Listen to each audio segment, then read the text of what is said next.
edition of Hope Dealers with Derek and Beth. Dealers. I love it. Yes. I'm Beth Troutman. The man you're hearing in the background, that's Derek Clark. You might also know him as the rapping dad. He's internet famous, guys. Internet famous. Thank you. Wow. It's Derek and Beth right here. So Hope Dealers, we love that. We just love that because that's what life's all about, is spreading hope.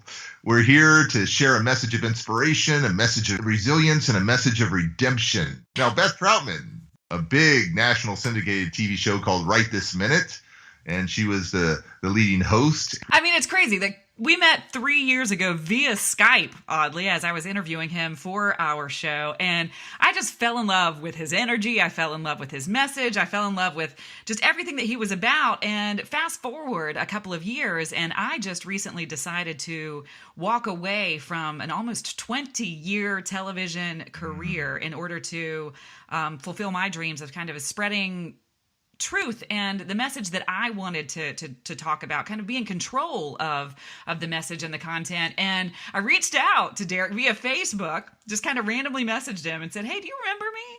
I'm that girl." And I know, of course. As fate would have it, he had just reposted our interview from Right This Minute as one of his favorite interviews. And so we ended up having a great phone conversation. And then we were at an event together in Nashville, Tennessee, of all places. And we sat down for dinner and chatted for about 3 hours and decided, you know what, we've just got to try to do this together because our end goal is the same. Our message is the same.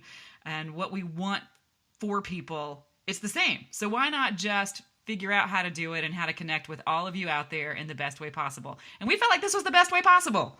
Right. And then, we're not being controlled. Like, I am actually speaking right now, Beth. It's not a robot telling me what to do or what to say. I mean, I could rap right now if I wanted to. Like, I think you I'll should. be ripping, I'm thinking, I'm making it, thinking, I'm making it, sucking, I'm making it, kicking, and rapping dead. In fact, when we met a few years ago, you guys were so excited to have me on your show. I think I had, 10 million views at that point. Yeah. And that was just insane at that point 3 years ago. And then I put out another video about a year ago, and it's had over 225 million views, where I'm just rapping in the car with my little kids. With your kids. So and here we are, Hope Dealers.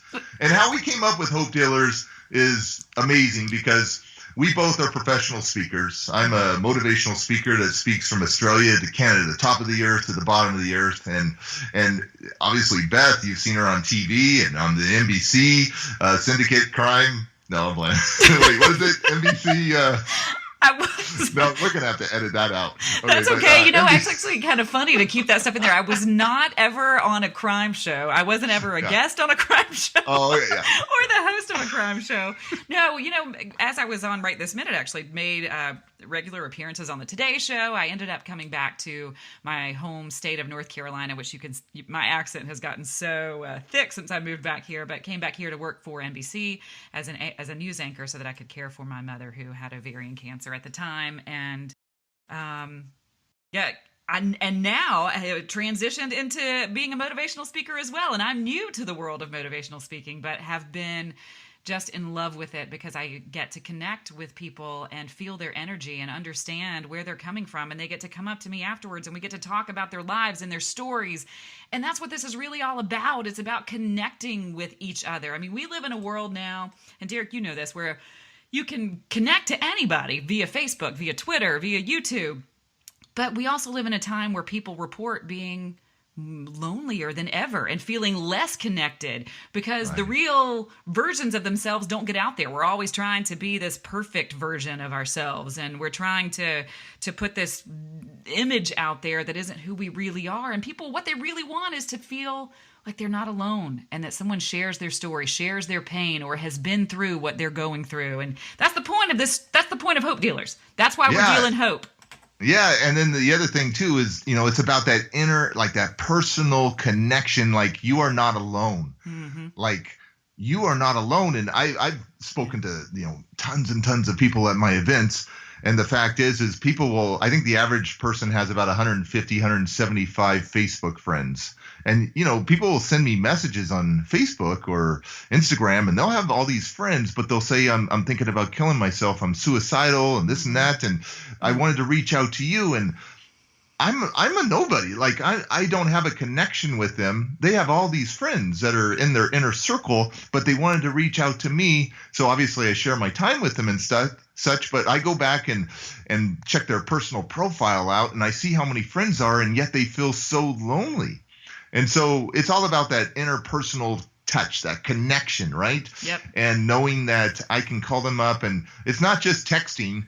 Like I even joke with my 16-year-old son. Well, he's 17 now, and he'll text a girl till like 2 a.m. And back in my day, we just talk on the phone till we fell asleep, because you want to be able to hear the voice fluctuation and hear their tone and all that stuff. But with texting, it's all about emojis now, and that's how you get the emotion out. Oh, I put my emoji there, right? And so so much of it gets lost in translation. You get offended by a Right. text message that was meant to be sarcastic or funny or romantic or whatever, and then you end up not having that real personal connection. I miss those Right. phone calls until 2:00 in the morning. I get frustrated with all the text messaging and all of Yeah. the Facebook messaging and all of the Twitter messaging. And granted, I'm fortunate, and we're fortunate that we were able to connect via something like Facebook. Years after we Right. first met. Absolutely. Yeah. But the main thing is after you connect with someone via a text message or Facebook or Twitter or whatever, or Instagram or Snapchat, you still need that human interpersonal connection. You need to feel like you're not alone. And you go on somebody's Instagram page and it looks like they're not alone. They look perfect Yeah. and beautiful and they've got the yeah. filters but then their lives, they reach out to you one-on-one, or they want to connect one-on-one, and they aren't finding happiness and fulfillment. And it's really because people don't get to find and be the best, truest versions of themselves in front of others. They're I don't know if people now they feel too scared, because we've got this culture where people just attack and divide, Right. and feel fearful rather than feel Well, community. a lot of people don't want to feel vulnerable anymore, right? Because we're Yeah. being attacked, and there's this keyboard gangsters, and this people have these keyboard courage, and then also the trolls, right? And so Brene Brown's awesome, right? It's the Oh, power love of vulnerability. And so that's what I do as a motivational speaker. I'm very vulnerable, and vulnerability empowers other people with hope. And this whole thing reminds me right now of this man I met. He had spent 7 years in prison in California, and he was in for heroin. And he spent the last 2 years in the SHU, isolation. All alone. Just completely All alone. So he's in there for heroin. So, when you're in isolation, in the SHU, they call it, the hole, you're in there for 23 and a half hours. Every day. Alone. Every day. Every day you get a half an hour to go into the cage and run or do your push-ups or play basketball, whatever, And so he told me he was in there for heroin, and heroin is highly addictive, right? Sure. And so dangerous. he's in there for heroin. And I said to him, when you were in the SHU, did you ever miss like heroin? And you know what he said to me? He said, no, Derek, I missed human connection. And I said to him like this, I said, so what you're saying to me is that human connection is more powerful than drugs. And he goes, absolutely. And he goes, why do you think I was doing the drugs? Why do you think I was dealing the drugs, but also doing the drugs? Because he was self-medicating, because he didn't have that human connection. Mm-hmm. So that's what Hope Dealers is all about. It's all about you calling in and sharing your story so that you can inspire someone else to let them know they're not alone. We're not dope dealers. We're hope dealers. Which, as you just said, that's far more powerful than any drug on the planet, is that hope and that interpersonal connection. Now, speaking of stories, Derek, I want you to tell everybody who's listening, just so that they get a sense of who we are as people and why we're doing this. Let's tell everybody your story. All right. Your story is amazing. I know. I'm We're going to get gonna emotional.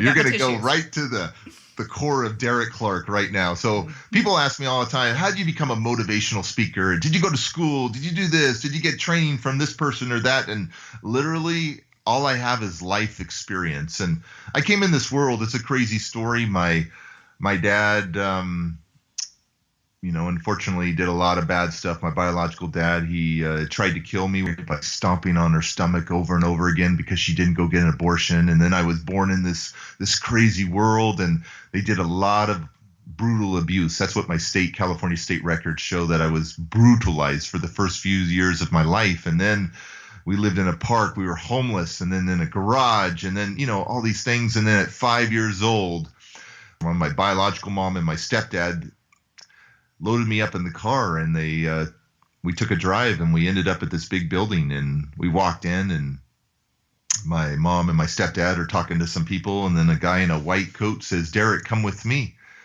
And I look at my mom, and I don't ever remember my mom saying "I love you" or holding me or letting me know that I'm the best thing that's ever been created. No, my mom turned around and left, and she abandoned me at a psychiatric hospital at 5 years old. So I was scared. I was rejected. I was lonely. And then from there, I went to a shelter for unadoptable kids, and then navigated through the foster care system for the next 13 years. 13 years. 13 years. 13 years of feeling rejected, feeling lonely, feeling like, well, how come I don't have a mom and dad that care about me? My dad was in prison for the criminally insane for a string of armed robberies in Arizona and California, as well as a pending murder charge.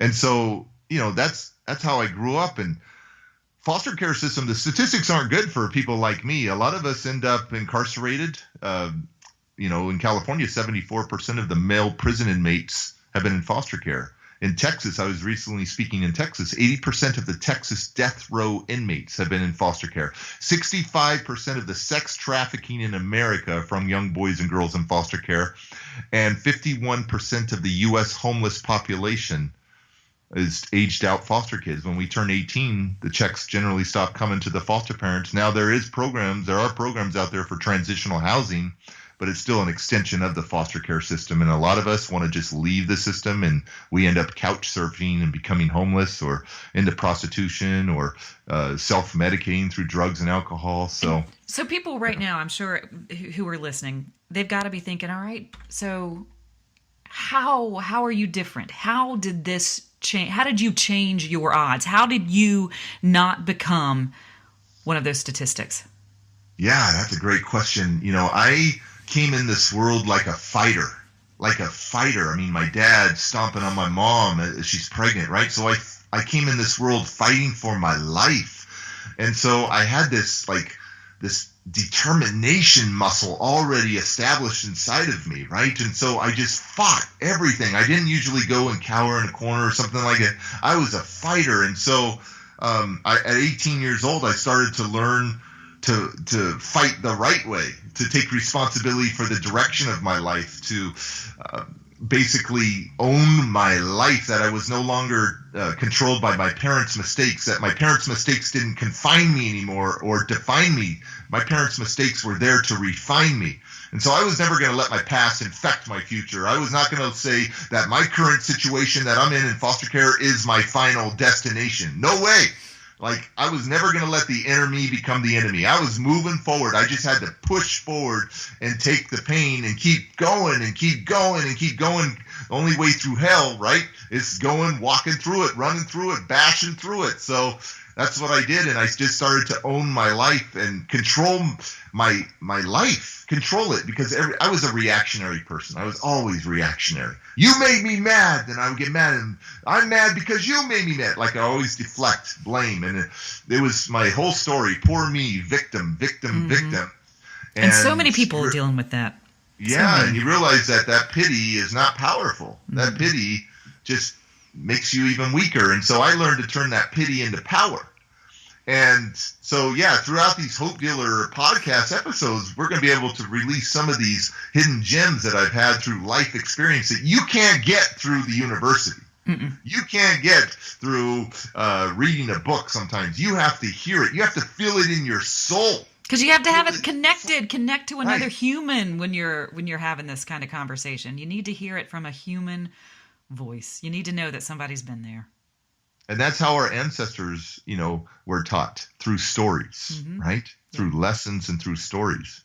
And so we're here to be the greatest storyteller for you. I mean, we both have experienced a lot, but we also want to invite you on the show to share your story of basically how you turned a mess into a message, how you turned fear into faith, how you turned a test into a testimony.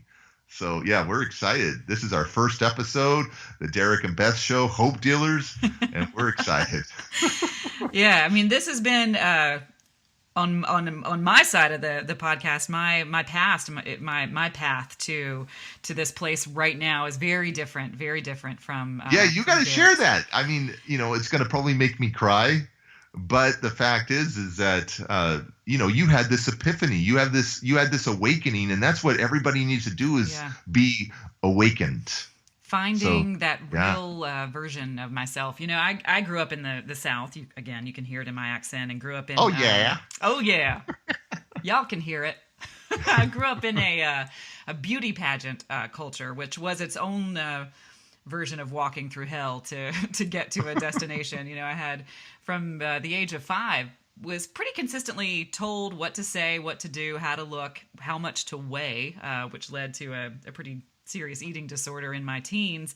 And I ended up getting a degree at a university. I went to UNC Chapel Hill, a double degree in political science and women's studies, which scared my parents to death. I got my degree in feminist theory, which was kind of my reaction, to being so angry about people telling me what to do and what to say and how to look and how much to weigh all the time, and being valued for something that shouldn't be valuable.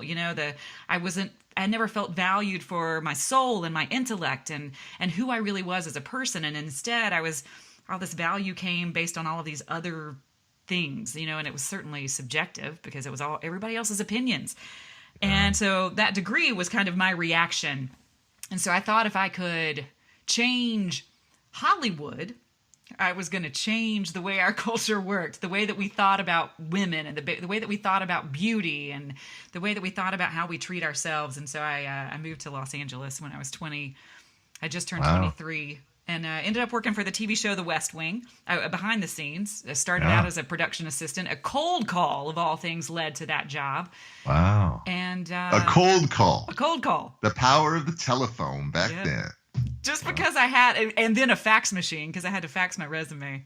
Wow. The phone and the fax got me my first real job, and from that I learned a ton. Obviously, I changed Hollywood. That didn't work. But it was an amazing experience for me, and I ended up in 2004. I got a cold call of my own from the DCCC, which is the Democratic Congressional Campaign Committee, asking if I would run for the U.S. House of Representatives when I was 27. Wow. And oddly, I took the call and took on the challenge, moved back here to North Carolina, and ended up being the first woman to run for the U.S. House in District 8 here in North Carolina, and was one of the youngest candidates in the nation, and I was running against an incumbent whose son I dated in high school. Which was its own learning experience. Wow.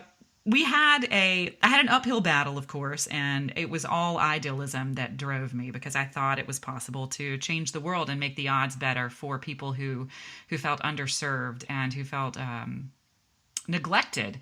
And I thought that was how my life was going to transpire. I thought everything was going to move in that particular direction, because it was always about trying to change things, always about trying to change the world. I lost the election, and I had not focused on anything past the election, because when I'm in something, I'm in it. I'm not looking for that plan B ever. And we'd had a televised debate, and after the election was over, a news director, I had a conversation with a news director here in Charlotte, and they needed an opinionated female to be a TV host. And I was like, oh my God, I got opinions. Yeah. I have a degree in women's studies. And I thought it was a good way to still continue communicating with my constituents, the people who voted for me, continue communicating those ideas. Like the reason that I moved to Hollywood, I was going to try to break stereotypes and change the way television worked. And, you get into television, and it's funny. I've had I've been fortunate. I've had a lot of success and some really, really great experiences. And it was all a beautiful learning experience, because I feel like when you get on your path, the world transpires. It conspires to open up and help you along that path. And I think all of the TV experiences, everything that I did in that world, it was kind of preparing me for this new place. Well, hold on a second. Let's go back a second. Okay. Go back to that election, because we learned through our failures, right? Right. So you probably felt like a failure at that point. You had lost the election. You didn't have a plan B. And I'd given up a job to run. I left the West Wing. Gosh. Yeah. Oh, you left the West Wing. Okay. Yeah. So did you have anybody, did you have, who's that, Martin Sheen? Martin Did came. you have anybody plug you? They did. Oh gosh, Oh, they okay. were amazing. Martin came and campaigned with me for 3 days, and just Oh, traveled around the district. We had, one of the hottest shows at that point, it the really West Wing. was. Yeah, Yeah, it was when we were yeah. winning Emmys and all that kind of fun stuff. Richard Schiff, who played Toby, and Bradley Whitford, who played Josh. Like those guys contributed to the campaign and were so incredibly supportive. Everybody So who worked Martin on the show Sheen is on the road with you for 3 days. for That's three freaking days. incredible. Yeah. Okay, so I got to ask this because I don't even know. But did you get blown out of the water in this election, or did you do pretty good? Because you didn't have any experience. No, and I was a no name. I was a 27-year-old no name. It wasn't that. I didn't get completely beaten up. It was 55-45, basically. Oh, that's not bad. Yeah, so I lost by 10%. That's pretty good for like your first time running. Yeah, and it's because I was a fighter too. I went out kicking and swinging. I was trying to do my best. But the thing, you're right. A failure teaches you more than success often. And I learned in that I don't do well when others try to stifle my voice. And when you're in a situation like that, I just assumed everybody from DC and all these people who had run campaigns, I just assumed they knew better than I did about what messages needed to be heard and how to communicate messages. And I just closed up inside of myself because I became too afraid to talk about what I was really thinking and really feeling, and to really, hit the issues that meant something to me head on, because these people who were controlling me kind of convinced me otherwise. And Of what to say and what to say to win. And that was my safe space, because I had grown up in that. I'd spent my whole life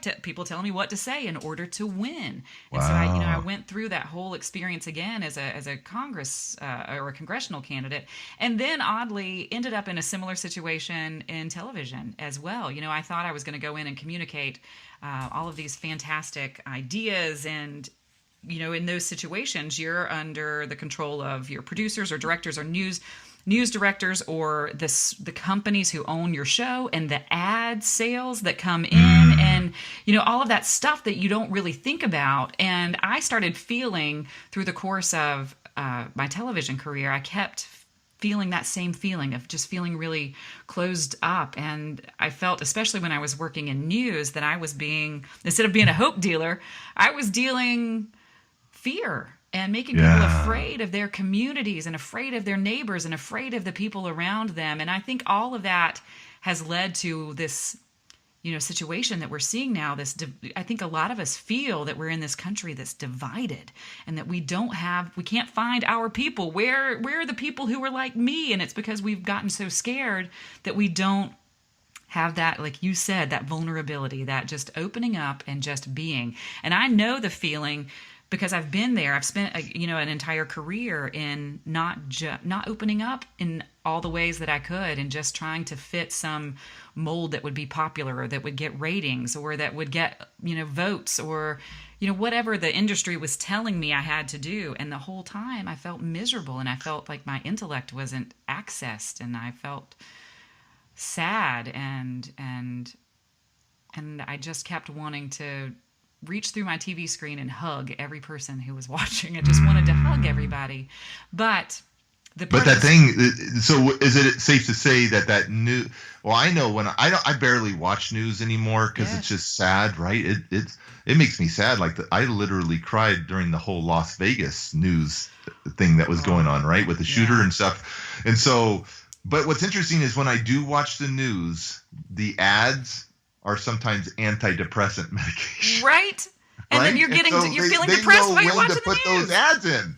Because the news doesn't make you feel joyful and make you feel good about life. You're right. It puts fear in you. It's like, oh, I don't want to be going to an open space. I don't want to go to a concert right now, or I don't want to, go to a dance club, or, and what are those places? The dance club, the concert, that's where you get the human connection. That's where you're celebrating with other people rather than sitting in your, your home scared. And so, all of that is what's taking over. And the part of being able to take this strange leap of faith, you and I have talked about this a lot, and I'll share part of the story as well. The working here in North Carolina, I left right this minute, a job that I did love, because that was a lot of fun and a lot of ad lib and there was a lot of joy in that show. But I left to come back here because my mother was dying, and I thought that it was really, I had to choose love over career. You know, you get one mom, and I was blessed to have a really funny, really loving mother. And as soon as I got back, her health really declined, and in the last 6 weeks of her life, I actually took time off of the news and moved into her home and took care of her. And you know, although she was really funny and really outgoing and very loving, she also was very Southern and very put together, and, you know, always had her house looking perfect, and her makeup was perfect, her hair was perfect. She was a beautiful woman. I was rubbing her feet a couple of weeks before she died, and this was one of the last lucid conversations that she had with me. She was looking around the room, and she said, you know, Beth, I was really wanting to get new drapes. I was wanting to get new drapes for this room, and she said she was really stressed about it. And I, you know, kind of chuckled, and she looked at me and she said, look at me, Beth. All of this stuff, it's just junk. It's just junk. The only thing that you take with you is love. And in that moment, everything started making sense in my brain. You know, all of the things that I had been feeling about wanting to share love and joy and kindness with people, all of those things, it's what she was saying. And it took her, you know, until 2 weeks before she passed away to really figure it out. And our time is so finite. I didn't want to spend any more time not knowing it, you know, not figuring it out, and not sharing that kind of love with other people. And when I got up the courage to walk away from a almost 20-year television career, I ended up going to Haiti with a great organization from here in Charlotte called Give Hope Global. And it's the poorest country in the Western Hemisphere. And when you get there, your first thought is, oh my gosh, the poverty, how is it that people can live like this? How is that possible? And then that message from my mom, it started ringing in my ears. Like, all the stuff, it's just junk, Beth. It's just junk. And so then I started trying to see their lives through their eyes. And I realized that people there have nothing material compared to what we have here in the U.S., but they had far more joy and happiness and this sense of community, and they spent so much time with each other, and they were so giving and just gracious and grateful.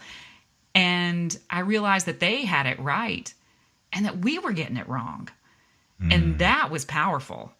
So those kids, they have nothing, and they're smiling with their big smiles. None of them were glued to an iPhone. No, not a single iPhone, not a single piece of technology. You know, they had soccer ball. They loved soccer, and were playing on a rocky field in their bare feet. And you give them a snack, and their first instinct was not to hoard something, but to share it with the child next to them. That's awesome. The child didn't even ask. You know, they just this one little girl share it with everyone. A community. Just a community. Yeah. And that human connection that is far more powerful than any drug. It was constant for them, and there was. I think that was behind what was so beautiful about the folks there. I think that's what created that sense of joy and the kindness that I experienced while I was there. And that shook me to my core. It was life-changing. It was like I was living exactly what my mother had said. I was getting to live it and really see it.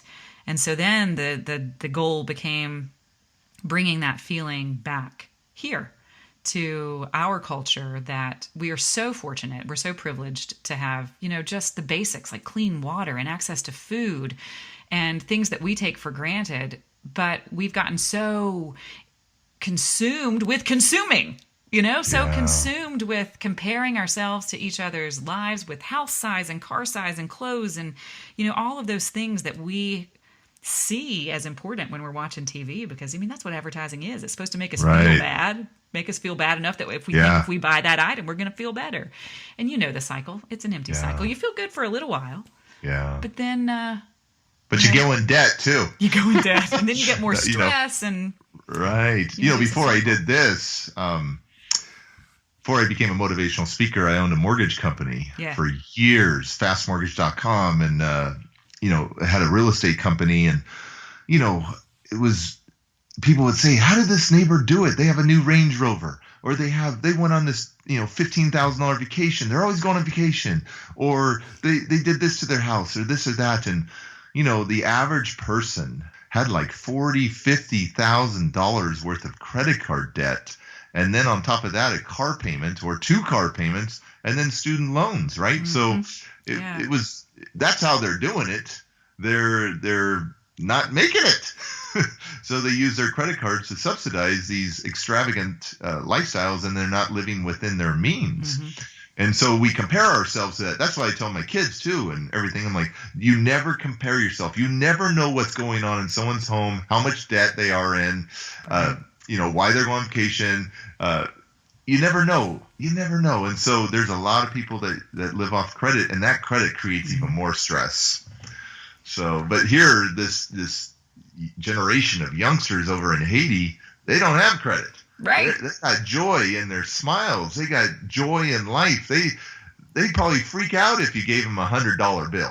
Oh my goodness. And that would go so far. We were helping raise money for a medical community that we were trying to help create there so that their medical community could be self-sufficient, that they didn't need to rely on surgeons coming in from the United States or other countries to help perform surgeries. It was all about being proactive with their health. $1,340 would pretty much feed and pay the salary of a community health worker. $1,340 for an entire year, which is, wow. Most people make that in a month or in a few weeks, or some people make that a week or in a day here in the United States. And not that we're saying success isn't a great thing, because we have the ability to succeed in this country, but success at the expense of what? Are you giving up your soul? Are you giving up your joy? Are you giving up who you really are meant to be because you're in search of this mighty dollar or this huge house or these things that end up ultimately being empty or being, like my mom said, just being junk? So if you get to spend this life doing something that you love, and maybe you don't make the 6-figure salary, but you love it, and you come home feeling fulfilled, and you're a better parent because of it, and you're a better friend because of it, because you don't feel that anger or that stress or that feeling that I described for myself, just feeling closed up inside of myself, feeling neglected, the real soul inside of you. If you're accessing that, you're going to be just a better force in the world. And I got to tell you, being really truthful here, I made a lot of money. I had offices, I had a lot of employees, and I had a multi-million-dollar company. And I was working, my wife will tell you, 60, 70, 80 hours sometimes a week. And I was just addicted, basically, to making money. The more business I did, the more money I make. And then you put that money back in your business, and it just disappears. And you're just spending all this money on marketing and advertising and search engine optimization, all this stuff, right? But the happiest people that I have met are the ones making $30,000, $40,000, $50,000 a year. Mm-hmm. Not a day, not a month, a year. They look forward to their vacations. They get to turn off their job and they go fishing. They go on vacation. When I went on vacation, what am I thinking about? I'm losing money. I couldn't, Like, I'm not working. I'm losing money. I got to make sure my employees are working. All this stuff's going on, right? And so it would take me maybe 3-4 days to even unwind on my vacation, and then you have like 2-3 days of a vacation where you're clear and you love the beach in Cancun or wherever, right? And then 2 days before you're leaving vacation, you get anxiety again, and you're like, oh my gosh, I got to get ready to get back in that hustle mode again. And you go back into that hustle mode, and that vacation didn't do jack for you. It didn't do anything for you. It didn't do anything. It was just a perpetual cycle, right? It's a cycle. And so now as a motivational speaker, I used to think success to me was success. I mean, that's profound. Success to me was financial success. Yeah. And that is not success to me anymore. You know what success is to me now? Significance. What am I doing to help the world? Yeah, say that again. I interrupted you because your words are great. Your play on words, always good. Yeah. Success to me equals significance. What am I doing to help the world? I got to tell you, I was probably more selfish back then, and it's not about living a selfish life. It's about living a selfless life, and that's as a motivational speaker, and I've written 7 books. I share inspirational stories. I share inspirational techniques, motivational techniques strategies that actually will help transform the way you think about your past and the PTSD, and how I was cured from the PTSD with EMDR therapy, and like all these amazing things. And so I just want to share. I just want to share. And so I see like these motivational speakers that, and I'm not knocking them, it's just not me, but some of these motivational speakers, they have these special coaching programs and this and that and this and that, and they'll call me and they'll say, man, you're so busy, Derek Clark. You're so busy as a motivational speaker. I'm trying to become a life coach and this and that. And I always tell them, what's your story? How do you connect with your audiences? What experiential knowledge do you have to share with them? Not on because of a book, not because of a university degree. What experience do you have to share? And you know what they'll say? Well, I got this degree from this famous person, or this famous person's training program, or this or that, and now I'm a life coach. And I say, well, that's great. Whatever works for you. But what are you doing to share freely? To be vulnerable. How are you being vulnerable? Yeah, but to share freely, because it's not about being selfish, it's about being selfless. Mm-hmm. And so I just try to share. If you're ever on my Facebook or Instagram and you send me a message, it's me sending a message back to you, sharing information. I'm not going to charge you to send me a message and then I reply or something. There are people reaching out to me every single day thinking about killing themselves, thinking about giving up. And they'll ask me all the time, Derek, how did you make it? You had a crazy life in foster care and all this stuff. How did you make it? And I always check out their profile and I see what they post on their profiles. And is it negative? Mm-hmm. Is it positive? And then I'll go and kind of see what kind of person they are, what I can tell. But my main message to everybody is the meaning of life is to give your life meaning. Mm-hmm. And so I found that when I was helping other people have hope, it was very cathartic for me. It actually helped me heal and get outside of myself instead of poor me. It was like, well, what can I share that's a part of me that will inspire someone else to rise up, to not think about killing themselves. So the meaning of life is to give your life meaning. I love that. That's a perfect way to say it. And that, again, it brings us back to this and trying to connect with as many people as possible and share and help them understand how they can give their lives meaning, no matter the successes, no matter the failures, no matter the heartbreak, Right. And it's about hope. It is. Hope, right? And what's your acronym for hope? My acronym, I did a TED Talk. If you're ever into TED Talks, they're like 18 minutes long. I did a TED Talk on the power of determination.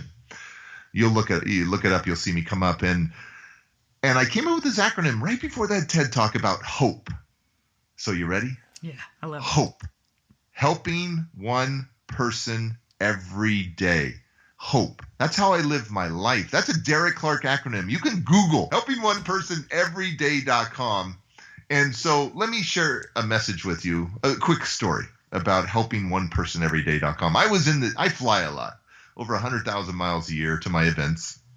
And I was in the Denver airport of all places. And I'm on my laptop. I work a lot while I'm sitting there in airports forever, right? And I'm answering messages and emails and such. And all of a sudden, all these people leave around me. They leave quick. And I'm like, oh my gosh, I didn't even pass gas. You thought you smelled funny. Yeah, maybe I smelled funny or something. And I'm like, why did everybody leave? And then there's this guy sitting right in front of me because our chairs are perpendicular, not parallel. So he sits right in front of me, and I'm glued to my laptop. My face is in my laptop working. And all of a sudden, I kind of look up and I see him drinking his coffee with both of his hands, bringing his hands up to his mouth. And he's got a coat around his wrist. And I'm thinking, well, that's weird. Usually people drink coffee with one hand, but why does he have a coat around his wrist? And he's looking at me now. So I'm like, oh, that's weird. He's looking at me. And then all of a sudden the coat drops. And there are handcuffs around his wrists. Oh. And then I start noticing, I look around and there's two big, federal agents right next to him, right? Oh. And he looks at me, and I look at him. And of course, my impulse is to get out of there. Which is what everybody else had done. Yeah. Oh my gosh, that's why everybody left. But I didn't want to leave. I didn't want to be a punk. I didn't want to be like, oh my gosh, I'm scared. I better get out of here. So we just connected eyes, and we're looking at each other. And he's got tattoos, demons all over his face, his neck, all up his arms. And so what do? I'm a talker. I'm a communicator. I go, hey, what's up? And he goes, hey, like that. I go, okay. And so it's quiet for a little bit. And I'm like, oh, he keeps looking at me. So I'm like, hey, what are you in for? He wanted human connection. He wanted to know. He wanted to tell his story. Like, in for? And he looks at me and he goes, oh, they caught me for armed robbery and stealing cars. And I'm like, oh, man. And he goes, yeah, they're taking me to another state and such. And so as I'm talking to him, I go, you have any kids? He goes, yeah, I got a kid and a granddaughter. And I'm like, oh, and I go, how long you been in have you been to prison before? And he goes, oh yeah, I've been in since 1997, but I've only been out 1 year since then. He's only been out. And so as he's out, he steals a car and does armed robbery. Right. And he goes, but my granddaughter visits me and my daughter visits me and such. And so he's got family that he's not getting to see. He can't even see, on the outside world. Right. And so I'm talking to him. And he seems like an all right guy. He's talking to me, and then it's time for him to get on his flight. And he gets up, and he looks at me, and he kind of puts his hand out, and I get up.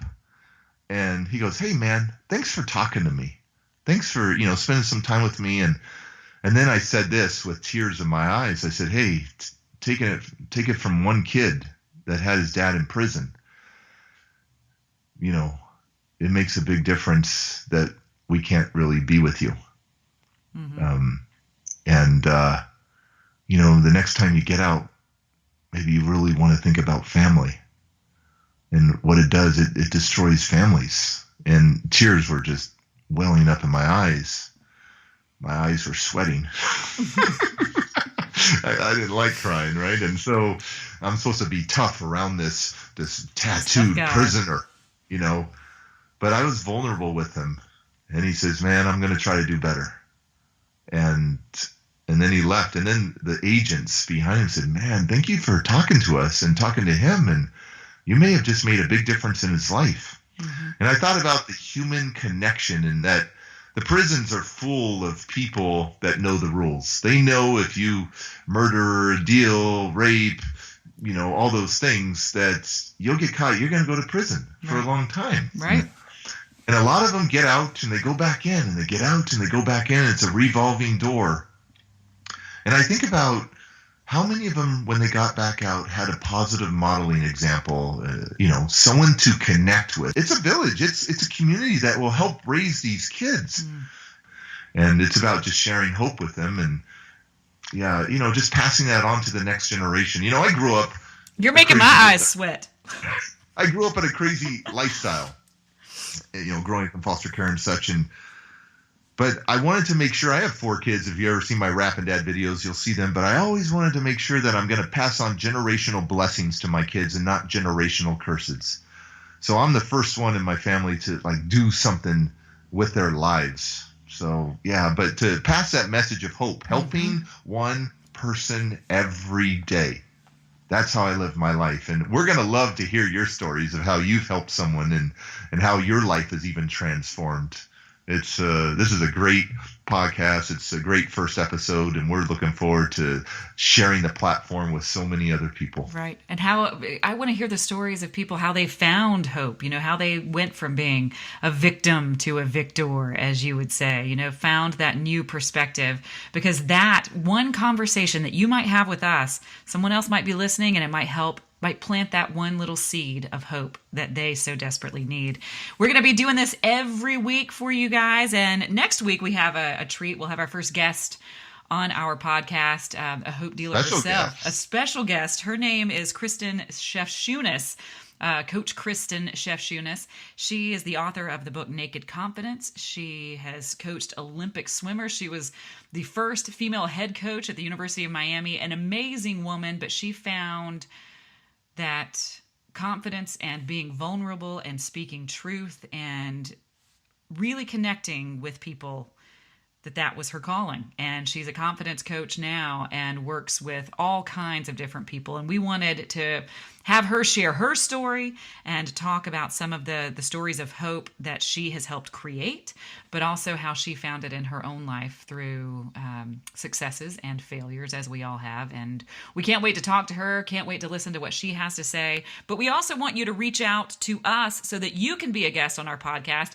You can catch me through social media at Beth_Troutman on Twitter. How do you spell Troutman? Troutman is like the fish and the man. Troutman. And on Facebook, facebook.com/the Beth Troutman. You can send me a message privately, or you can just post on the page, whatever is most comfortable for you. And Derek, you've got ways for people to reach out to you as well. So you can reach out to me at iwillnevergiveup.com. Or on my social media under Rapping Dad, RAPPINGDAD. Rapping Dad. I'm on Facebook, Instagram, YouTube, Twitter, all that stuff. And so feel free to reach out to me. You can also send us a message at neverlimityourlife@gmail.com. Neverlimityourlife@gmail.com. But this show isn't a show until we got a Rapping Dad throwing down some inspiration. I'm so glad you're doing this. Okay. Yeah, jump in. We got Rapping Dad on here. We got to do something. So I think we should end on this rap I wrote. Let's do this one. Let's think here for a second. Throw it down. Bring it together. Hope dealers, hope dealers, hope dealers. I should beatbox a little. Here we go. So here's a few lessons that I've learned. I've turned a mess into a message and earned a return. I've turned scars into stars, live like avatars. No one can stop you if you believe in your heart. And this is your life. Go and own it. Never let the past infect your future for a moment. Never let a weakness destroy your greatness. It's time to profess. You're too blessed to be stressed. Bam! You could be everything you want to be, but never let your enemy be the enemy. Did you hear what I said? Never let your enemy be the enemy. It's time to be better and not bitter. It's a choice to be a winner, and it's a choice to be a quitter. So if you've been knocked down or thought about suicide, get out of the shadows and hold your head high, because this is your time, and this is your sign. Hope dealer, get up and climb. You were born for this moment to shine.